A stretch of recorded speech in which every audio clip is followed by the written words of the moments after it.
Le Caire, 5000 ans d'histoire et un patrimoine exceptionnel. Loin d'être figé, la capitale de l'Égypte est en perpétuelle extension. C'est aujourd'hui la plus grande mégalopole d'Afrique avec près de 20 millions d'habitants. On en attend 40 millions en 2050 avec toujours plus de trafic et de pollution. Pour les autorités, la solution est à chercher à 50 km à l'est de la capitale actuelle, dans le désert. C'est là que sera construit un nouveau Caire.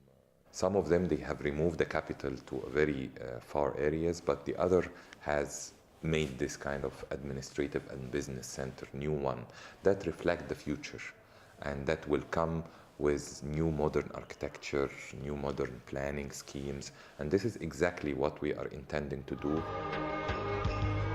Une Smart City construite sur une surface équivalente à celle de Singapour. Toutes les institutions officielles y seront transférées. Il y aura aussi des quartiers résidentiels et un nouvel aéroport international, avec la promesse de nouveaux emplois. Le projet est soutenu par une grande partie de la population.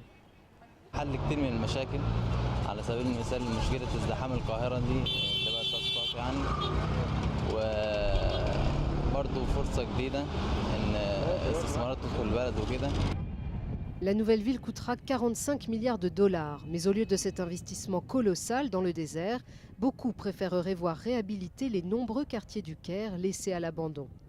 On a laissé l'urbanisation informelle se développer à ce niveau-là. Près de 60% de la population du Caire vit dans des quartiers informels, non réglementaires.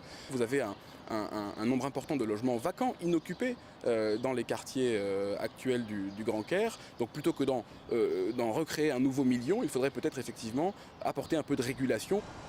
Projet d'avenir ou folie des grandeurs, les avis sont partagés.